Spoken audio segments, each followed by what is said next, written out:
Hello दोस्तों, कैसे हैं आप। स्वागत है आपका आपके अपने चैनल विद्या एजुकेशन पे।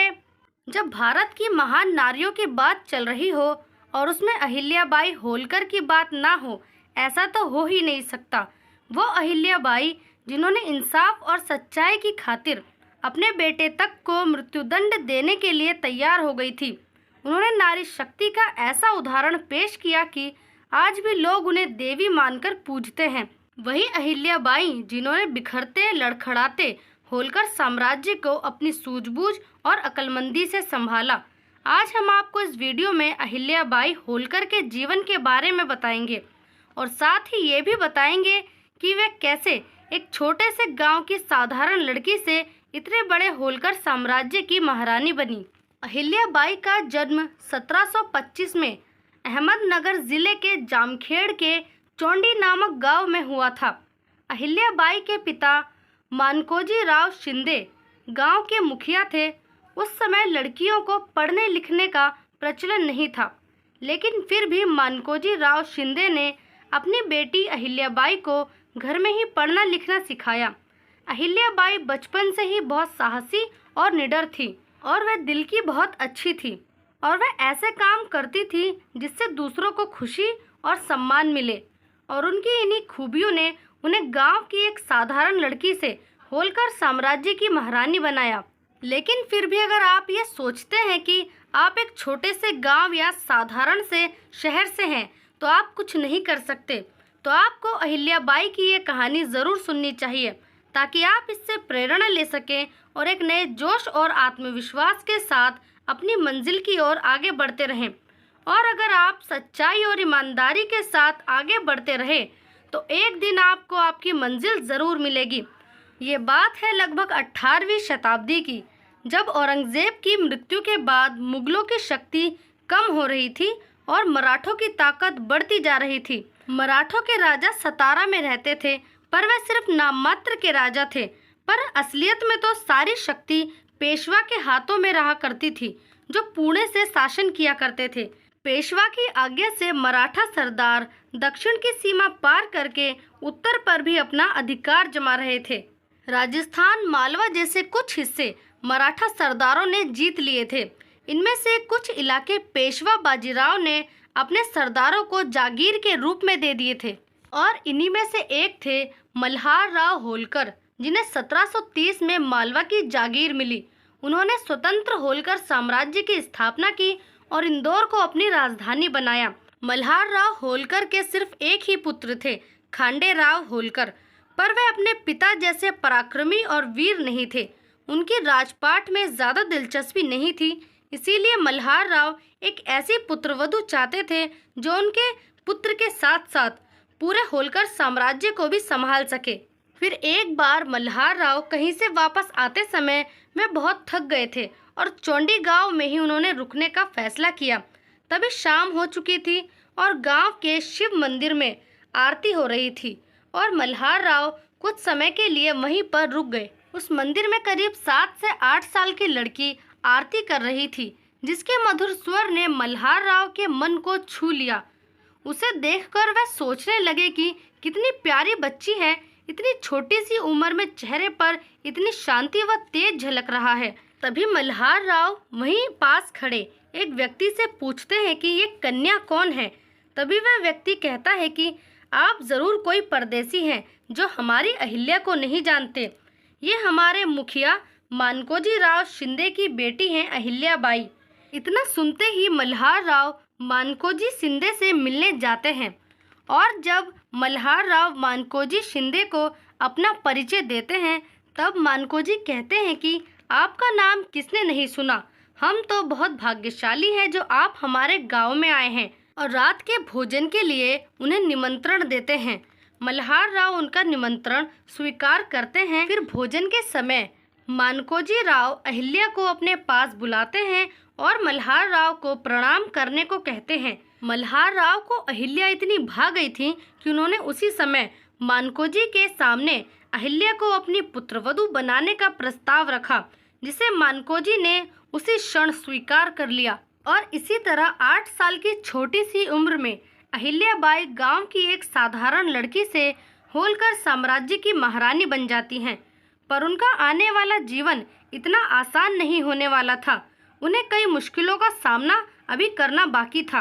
उनके पिता के यहाँ अहिल्या बाई को पढ़ने लिखने और बड़ों का आदर व सेवा करने की शिक्षा मिली थी और इसी वजह से उन्होंने अपने ससुराल में आकर अपने मीठे स्वभाव से अपने सास ससुर और ससुराल के सभी सदस्यों का दिल जीत लिया था।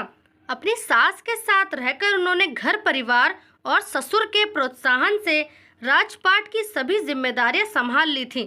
इसी बीच उन्हें 2 संतान हुई।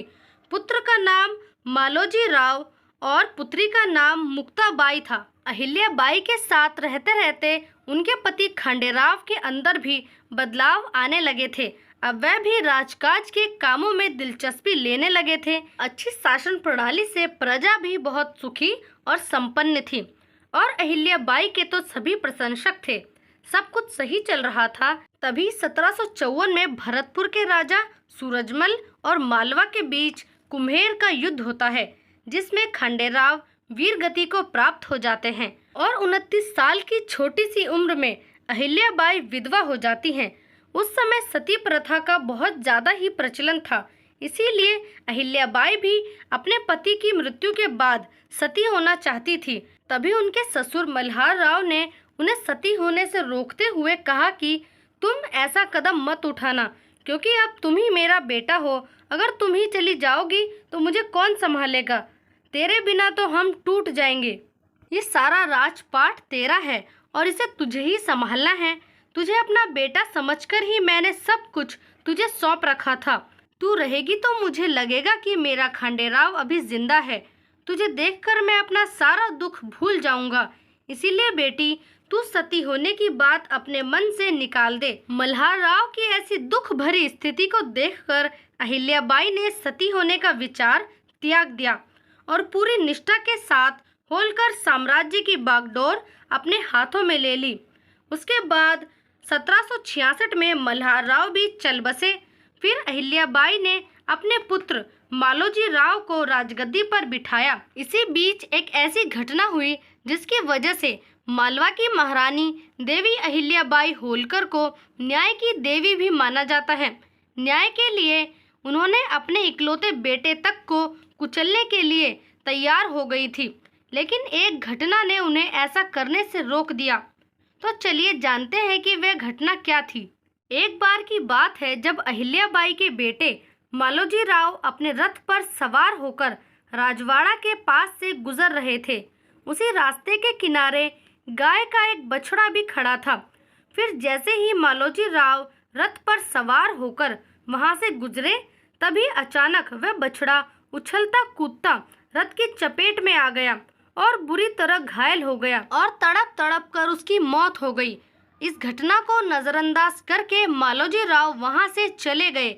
उसके बाद उस बछड़े की माँ भी वहां आ गई और अपने बछड़े की मौत हो चुकी देखकर उसी के पास बैठ गई और वहां से कहीं जा नहीं रही थी। फिर कुछ ही समय बाद वहां से अहिल्या बाई अपने रथ पर सवार होकर गुजरी। तभी उन्होंने एक मरे हुए बछड़े के पास एक गाय को बैठा देखा तो वो वहां रुक गई।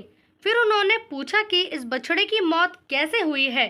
तभी वहां के लोगों ने बताया कि महारानी जी, ये बछड़ा आपके बेटे मालोजी राव के रथ की चपेट में आकर मर गया है। इस घटना के बारे में जानने के बाद अहिल्या बाई ने तुरंत ही दरबार बुलाया और उसमें मालोजी राव की पत्नी मैना बाई को बुलाया और उनसे पूछा कि यदि कोई व्यक्ति किसी माँ के सामने उसके बेटे का कत्ल कर दे तो उसे क्या दंड देना चाहिए।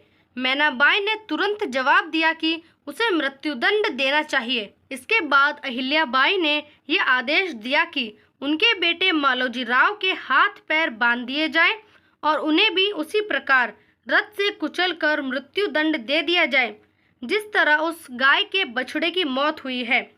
इस आदेश के बाद कोई भी व्यक्ति रथ को चलाने के लिए तैयार नहीं हुआ। जब कोई उस रथ की लगाम नहीं थाम रहा था, तब अहिल्या बाई खुद उस रथ पर बैठकर उसे चलाने लगी।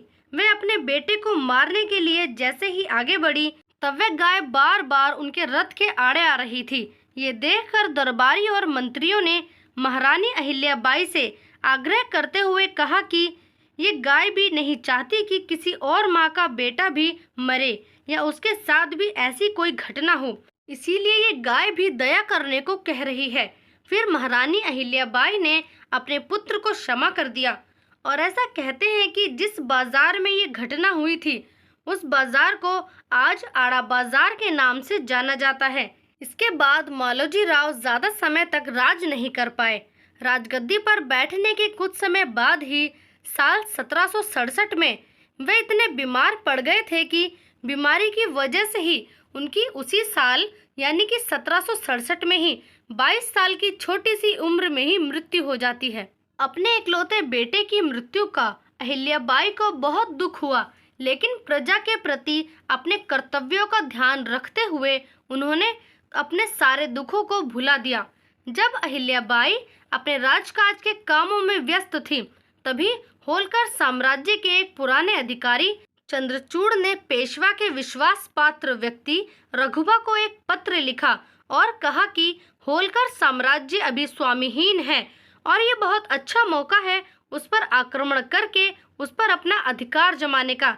लेकिन इस षड्यंत्र की खबर अहिल्याबाई को लग गई थी और तभी उन्होंने पूरे राज्य में घोषणा करवा दी कि अब होलकर साम्राज्य की बागडोर मेरे हाथों में है।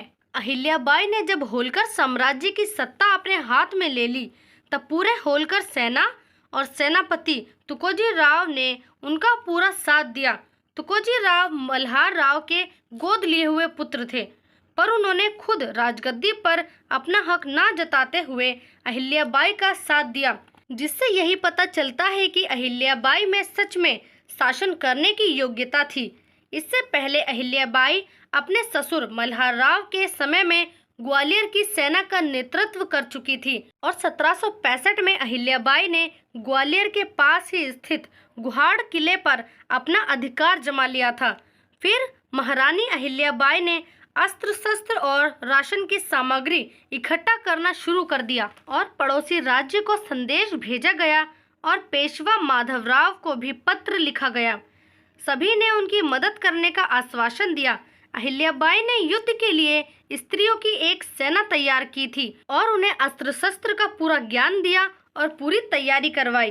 अब वह रघुबा की सेना का सामना करने के लिए पूरी तरह से तैयार थी। अहिल्याबाई ने रघुबा को एक संदेश भेजा। उस संदेश में लिखा था कि आपकी सेना के शिप्रा नदी के इस पार आते ही हमारी तलवारें चलेंगी। इस बात का ध्यान रखकर ही कदम आगे बढ़ाना। आप सेना के जरिए हमारा राज्य पाट छीनना चाहते हैं, लेकिन आपकी ये इच्छा कभी पूरी नहीं होगी। आपने मुझे अबला समझा है ना, पर मैं एक ऐसी अबला हूँ, यह आपको रणभूमि में पता चलेगा। मेरे साथ महिलाओं की जो सेना है वो आपका सामना करेंगी। मैं हार भी गई तो कोई हंसी नहीं उड़ाएगा, लेकिन अगर आप हार गए तो कहीं मुंह दिखाने के लायक नहीं रहेंगे और फिर अबला के ऊपर आक्रमण करने का जो कलंक लगेगा वो कभी नहीं मिट पाएगा। और इन सब बातों पर विचार करके ही अगर आप युद्ध का मौका ना ही लाएं तो अच्छा होगा। रघुबा को जब अहिल्याबाई का ये संदेश मिला तो वे चकित रह गए। उन्होंने कहा कि क्या ये कोई अबला के स्वर है? ये तो एक शेरनी है। लेकिन तब भी रघुबा के कुछ साथियों ने उन्हें भड़काने का प्रयास किया कि अहिल्याबाई है तो एक अबला ही, युद्ध भूमि में वे बिल्कुल भी नहीं टिक पाएंगी। पर अब रघुबा समझ चुके थे कि अहिल्या से मुकाबला करने का मतलब अपनी इज्जत को खोना ही है। इसीलिए वे होलकर साम्राज्य पर अपना अधिकार करने के विचार को छोड़ देते हैं और अहिल्याबाई को एक पत्र लिखकर भिजवाते हैं कि वे उनसे युद्ध नहीं करना चाहते। वे सिर्फ उनके बेटे की मृत्यु का शोक जताने के लिए मालवा आना चाहते हैं। उसके जवाब में अहिल्याबाई ने कहा कि शोक जताने के लिए सेना लाने की क्या जरूरत है, आप अकेले ही पधारिए, होलकर साम्राज्य आपका स्वागत करेगा। और इसी तरह अहिल्याबाई ने अपनी सूझबूझ व अक्लमंदी से होलकर साम्राज्य की रक्षा की और उनकी कीर्ति दूर दूर तक फैल गई। इसके बाद अहिल्याबाई अपने राज्य की भलाई और उसको मजबूत बनाने के कार्यों में लग गई। महारानी अहिल्याबाई ने अपने राज्य से पिंडारियों और डाकुओं का संकट पूरी तरह से खत्म कर दिया था।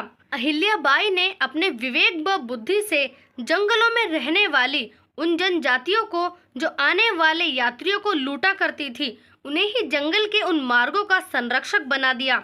और इसी तरह भील और गोंड जैसी जनजाति अहिल्याबाई के राज्य में सुख और शांति से रहने लगी। विद्वानों, व्यापारियों और कारीगरों को भी राज्य की ओर से संरक्षक दिया गया। रास्ते के दोनों तरफ घने और छायादार पेड़ लगवाए गए। जगह जगह पर कुओं का निर्माण करवाया गया।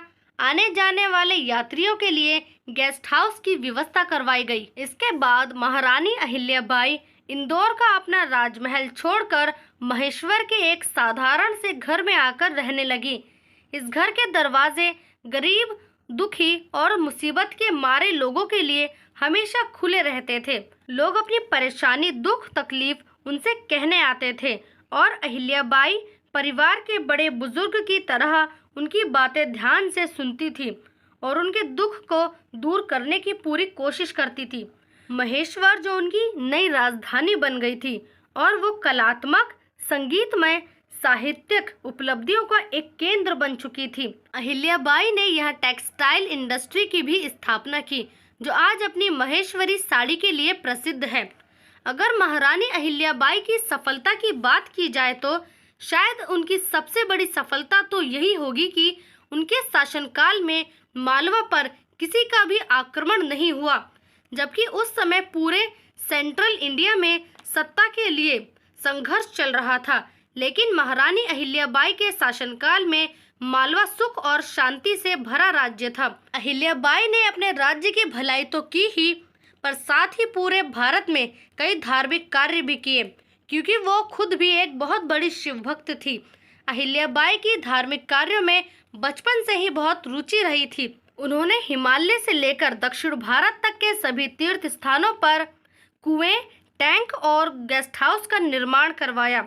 इसके साथ ही उन्होंने कई मंदिरों को सुधारा और उनका पुनर्निर्माण भी करवाया, जैसे बद्रीनाथ, द्वारिका, ओमकालेश्वर, पुरी और गया, रामेश्वर जैसे कई स्थानों पर अहिल्याबाई ने किसी न किसी रूप में अपना योगदान दिया है।